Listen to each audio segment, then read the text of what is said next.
McGraw-Hill Ascent Audio presents The Power of Evolved Leadership. Inspire top performance by fostering inclusive teams by Stephen Young. Narrated by Terrence Kidd. Preface. What is an evolved leader?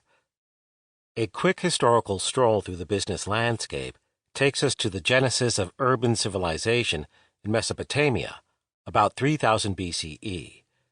There was no competitive chase for profit margins. It wasn't about stocks, but stockpiling. Communities had a work culture of collaboration and interdependency. They accumulated commodities, not currency. As cities arose, class distinctions emerged. It became more apparent who had and who had not. Leapfrogging over the business evolution of the Phoenicians, the Persian Empire, and the Macedonian and the ancient Roman marketplaces gives us a quick look at the agricultural and industrial eras, which witnessed little change in the business infrastructure. Businesses tended to be family-run operations until Alexander Hamilton began the ramping up of true entrepreneurship in the late 1700s with a vision of an industrial nation. Businesses emerged in various industries: banking, transportation, shipping and freight, agriculture, construction, and textiles. Albeit, the railroads were the genesis of the corporate workplace and a complex managerial structure, it was a new system of layered accountability. The beginning of the 20th century ushered in a rapid transformation for business with a shift from mom and pop to Inc. These new companies required management to run them and their growing staffs. Throughout these many stages of career evolution, although much has changed in the products and services provided, change in the culture of the internal workplace has been far more modest. No doubt, environmental safety has made meteoric progress. Minimum wages set a standard of compensation, and work hours are now more supportive of physical and mental health. Yet the changes in workplace culture have not realized the same progress. There are still, as was with the railroad workplace at the turn of the 20th century, ego-filled bosses who expect their underlings to snap to their directives. TGIF is not just an acronym. It's something employees daydream about as the end of the work week approaches. A central theme in this book is its focus on how leadership behaviors need to evolve from these past practices if we want to motivate, inspire, build loyalty, and enable those with whom we work to perform to their full potential. This book is meant to spark an evolutionary mission. Workers have been in a business community for about 5,000 years.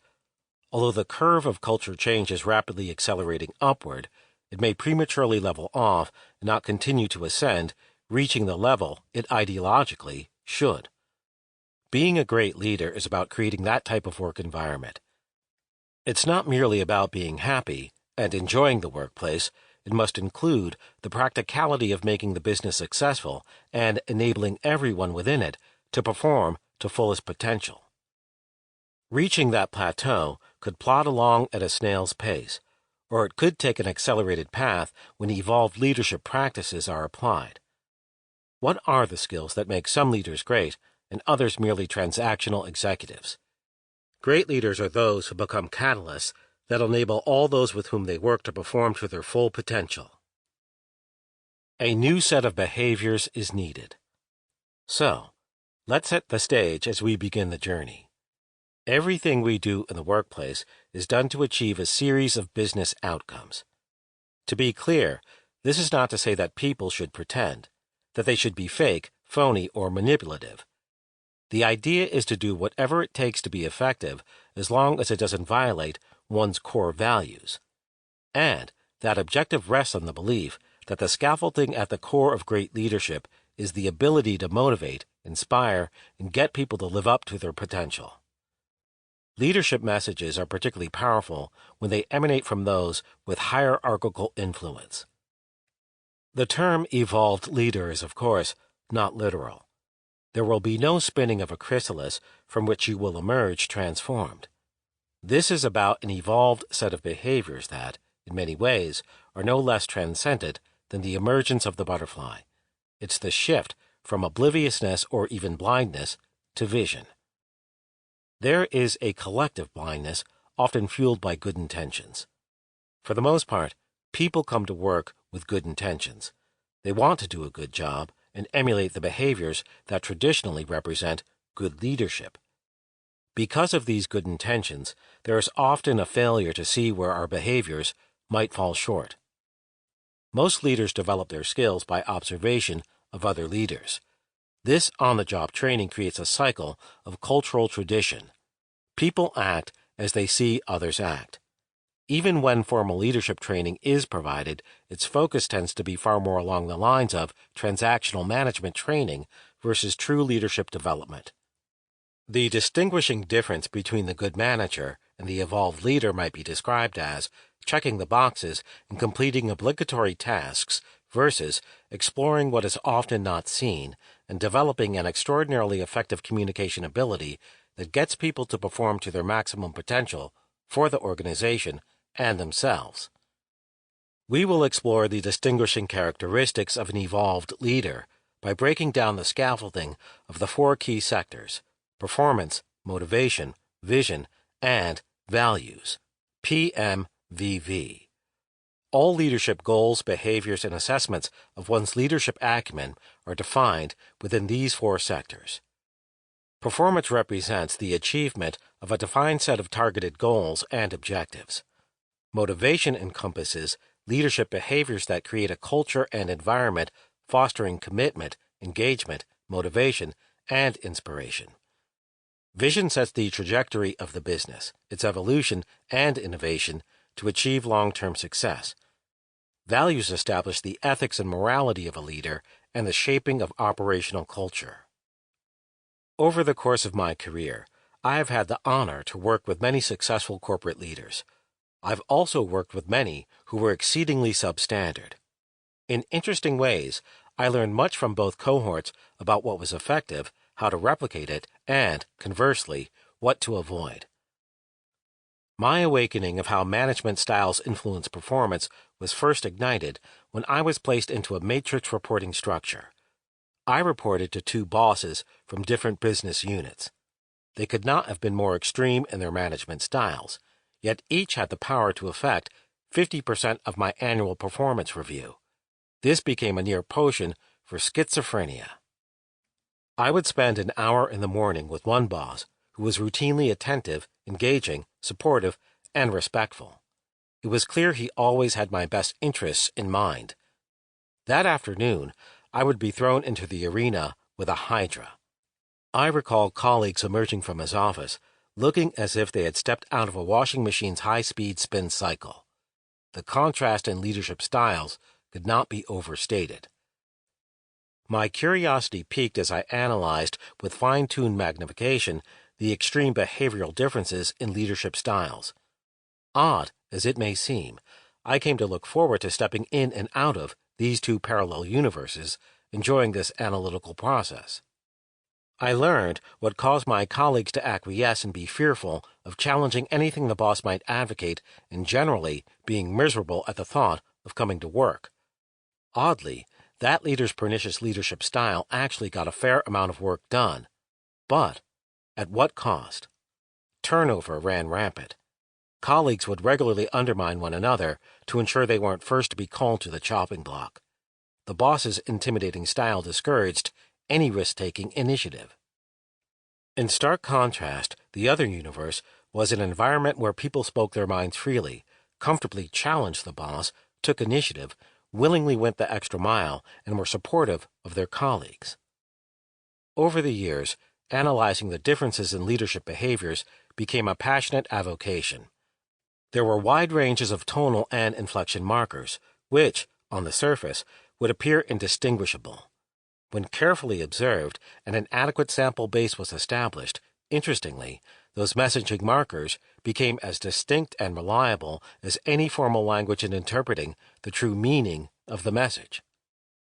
This platform of micro-messaging became the basis for my collaboration with Mary Rowe, an MIT professor who first coined the term micro-inequity, which became the inspiration for my previous book on this topic, Micro-Messaging: Why Great Leadership is Beyond Words.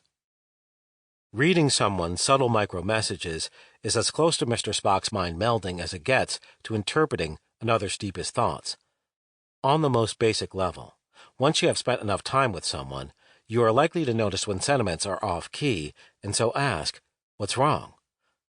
Even with the most minimal skills, when the reply is an indifferent, "Oh, nothing," it's easily detectable that something is plaguing the person, and it's likely something you did that caused it. The commonplace interpretation of that proverbial, "oh, nothing," is instinctively learned.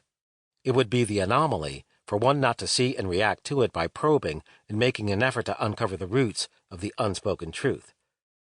I have spent extensive time and research digging up these communication roots, brushing them clean, and examining the fibers. Without the right tools, the roots lie hidden beneath us, in plain sight. In some ways, it is a type of portable communications decoding lab. Its valuable application is in uncovering the poker tells of communication dynamics that inspire and motivate performance through the signals we send. In the last decade, our company's process for dissecting leadership behaviors has extended to all levels of management hierarchy across 35 countries and more than a dozen industries. As you walk through this book, I invite you to apply these strategies and action-based skills to optimize your presence and impact as an evolved leader. Chapter 1: Setting the Stage. There seem to be more new books on leadership than foodie photos on social media. There is a flood of new images, yet few are drawn to digest them all. This book seeks to open fresh windows of leadership vision and behavior. It reaches beyond bland pablum and platitudes and cuts new paths of leadership behavior. As we begin this book, let me reference the end. In the epilogue, we will explore whether human leaders will be needed at all. The advent and future application of AI has the potential to restructure everything in ways that may be unrecognizable. Until that day, the focus of this book explores the ways humans can optimize their leadership effectiveness now and into the future. As one who has worked closely with C-suite executives in the largest commercial bank in the United States, I developed a great deal of frustration watching them and other colleagues make critical decisions limited by traditions of preset protocols. Not unlike soldiers, these leaders marched in lockstep, taking direction from those with more stripes. Hierarchy drove the determination of right and wrong. I understood what they were going through. I assimilated much of those practices into my own belief system when I worked in the corporate world. At the time, I felt proud to be part of the regime, likely due to my esteemed membership in that power club. But here was the problem. Groundbreaking, innovative thinking beyond a relatively small leeway was all but extinguished, especially if it came from someone outside the inner circle of the anointed. In this book, we will examine the conscious and unconscious ways language and culture influence the development of an innovative workforce, and how mastering these nuances can accelerate the evolution of leadership to rise above the limitations imposed by practicality and protocol, and to move closer toward achieving innovation and competitive ideology. The decisions we make each day tend to be influenced predominantly by practicality, not ideology. What we wear, how gingerly we express disagreement, whose jokes we laugh at, and how we respond to a broad spectrum of social and office politics are actions taken with careful consideration to winning acceptance and approval from those with whom we live and work. Gauging how much to push back against the prevailing culture hinges on the political power, hierarchical or otherwise, of those we push. Control of the knobs and switches in the game of workplace power dynamics is often won through the dynamics of behavioral perception and social skills, as well as natural instinct. Those possessing higher levels of skill and perception are more likely to find themselves at the top of the leaderboard. Psychologist Abraham Maslow had it right. Fear and survival are among the most powerful motivating forces. In 1943, Abraham Maslow published his paper, A Theory of Human Motivation. It established a theory that remains a central pillar of psychological quality of life. Hierarchical power in the workplace is the path to achieve that critical sense of safety and security that Maslow believed people crave. In The Wizard of Oz, Dorothy needed the good witch Glinda to reveal that she had the power all along to get back home. I can't believe that witch withheld that critical information to herself for so long. In the workplace, it is often the reverse. People deceive themselves into believing they have more power than they actually do. Once they get burnt attempting to usurp the boss's authority, they quickly learn the silent rules of office politics and how the game must be played, at least today. Those of us who have taken a naive ideological misstep in a traditional organization know how quickly that overstepping can get the carpet pulled from under our feet. The world didn't need to wait until 1943 to hear it from Maslow. Our awareness of the need to filter our actions through fear and survival in every decision we make is instinctive. You just need to quickly learn how it uniquely works where you are. Ideology versus practicality. Ideology and practicality are competing motivational forces. The art of balancing them well is central to becoming the evolved architects of tomorrow's leadership. In order to make meaningful advancements toward workplace ideology, we must begin to change the existing cultural soil to enable more rapid realization. Ideology and its evil twin, practicality, are the ever-present devil and angel voices in our heads. Ideology, or the true north of leadership behavior, is what will unbind the old world strings that tie people down to politically laden thinking and behavior. To be clear, we are not suggesting that practicality is pure evil. Practicality is the necessary compromise when ideology prevents one from making progress. The real world demands that we cannot always practice the ideal. We must compromise in an artful balance of both. One voice tells us what we should do if decisions are being made in an unfettered workplace, with no fear of needing to pander to higher practicality or social conditions. The other voice seeks to ensure our safety, guiding us away from the perils of not playing the game by the rules set by those in power. An indelible memory of the devil and angel bumping heads was when I presented to the CEO and C-suite of a multinational food snack manufacturer. We had completed 3 pilot review seminars across several departments within the company to more than 200 employees. The feedback from those sessions was consistently high, and the senior leadership team was asked to review the program and sanction a broad-scale rollout. The day for that meeting finally arrived.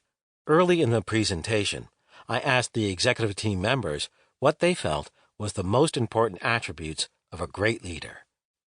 Surprisingly, it seemed all heads turned in deference toward the CEO, who then stood and pontificated his perspective. He elaborated on the importance of understanding the business, knowing your people, having challenging targets and objectives, ensuring people get rewarded for doing well, having charisma, and being a great communicator, along with possessing several other requisite skills. His tone was condescending and carried an air of, "Now that Daddy has told you, I want you children to go out and do as I have instructed." He did not mention the 3 key attributes that are the cornerstone of great leadership, those being the skills to motivate, inspire, and enable others to perform to their potential.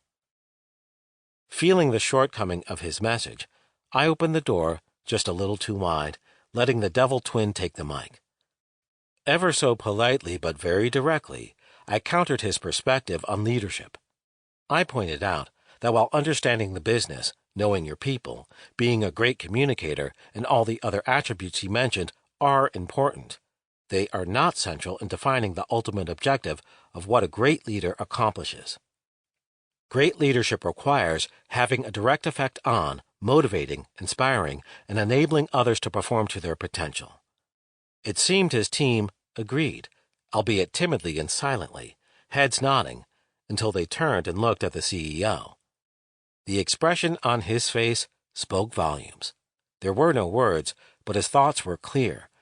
"How dare you come into my kingdom and attempt to undermine me?" I could hear his thoughts. It's the last time you'll be coming here. It was just another example of how silence can be unmistakably palpable. In an unevolved workplace culture, the practicality devil speaks to us with a voice more intimidating than Darth Vader and more persuasive than a television evangelist. On the other shoulder, the ideology angel is more reminiscent of a Stephen Hawking, who in his twilight had no natural voice at all, yet guided a thinking process of logic, reason, and mind expansion. Which one wins? It is based entirely on who wields the scepter and sets the culture. Although every thinking person knows there is greater morality from the voice of one's internal idealistic angel, there are some very real dangers to ignoring the caution emanating from that voice of practicality. In most workplaces, success requires knowing and playing by the unspoken rules of the organization's culture while subtly injecting behaviors of idealism that raise the workplace culture closer, albeit slowly, to the true north of leadership. My grandfather's world.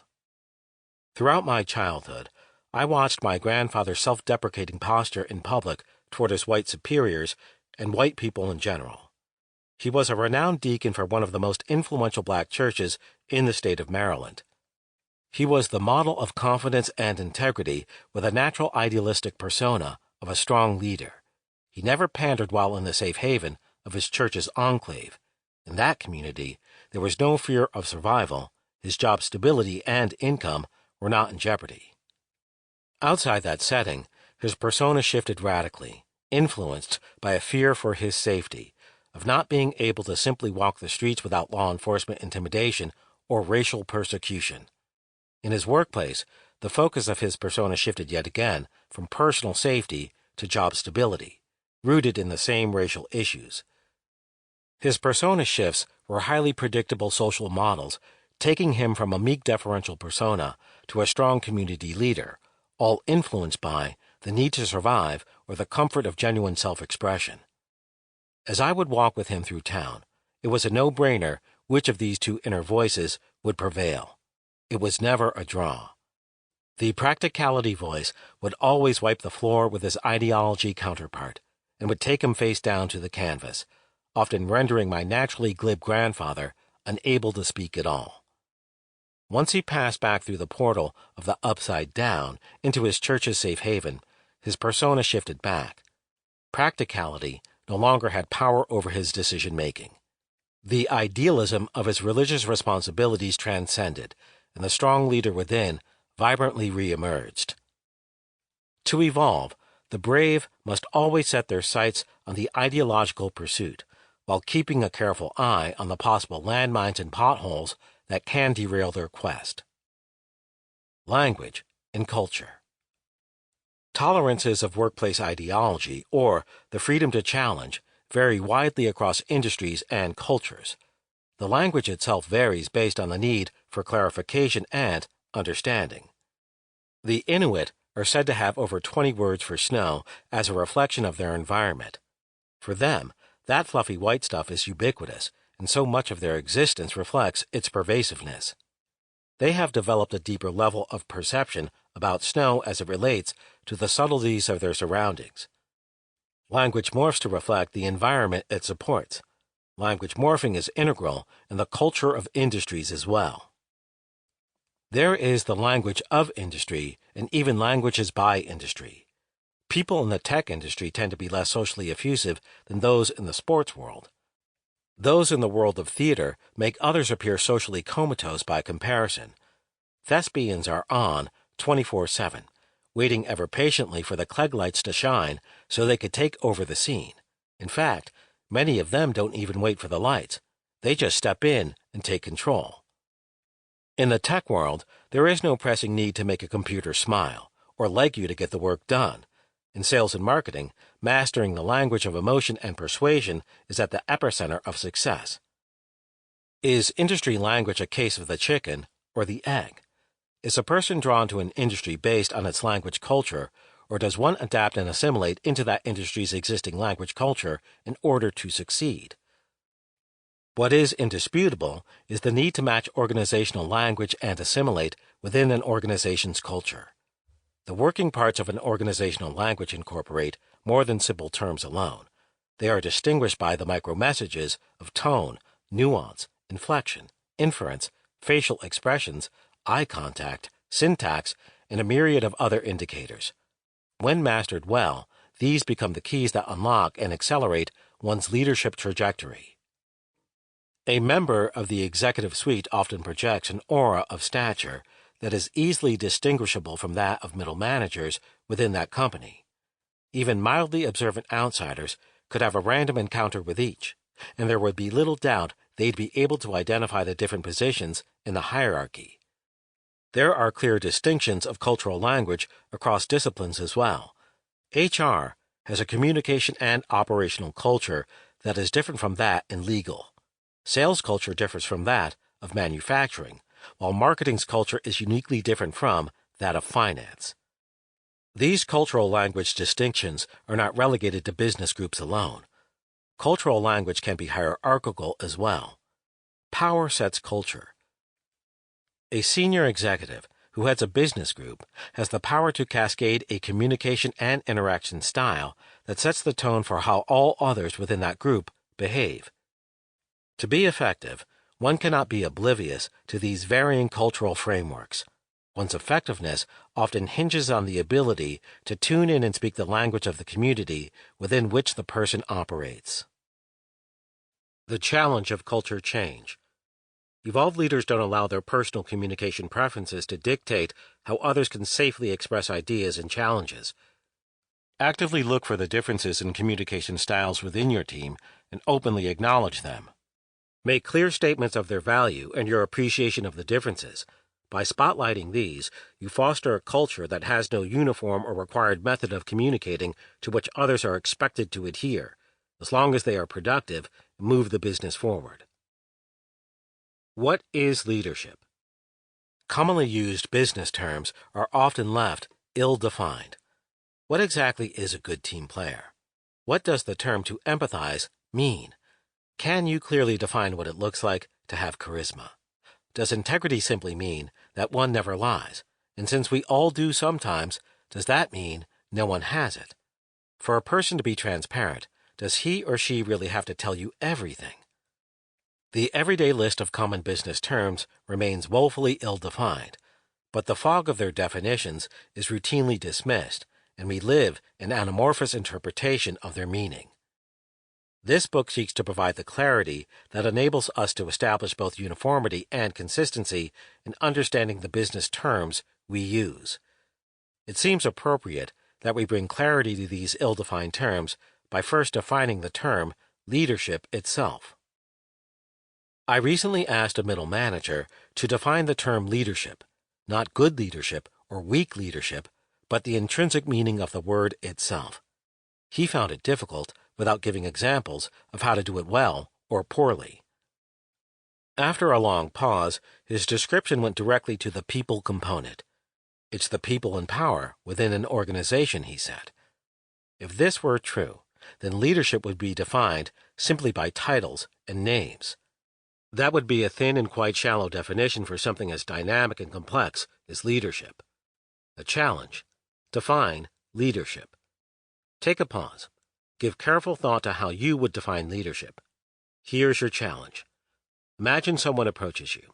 This person has no understanding of corporate culture or the business lexicon and asks you to define the term. Define leadership for that person in a way that is clear and actionable. Give it a whirl. I'll wait. So let's move from the ill-defined to the explicitly clear. The definition we offer defines leadership as a sociological construct reaching across 4 discrete skill sectors, which I refer to as the PMV leadership model. 1. Performance. 2. Motivation. 3. Vision. 4. Values. 1. Performance.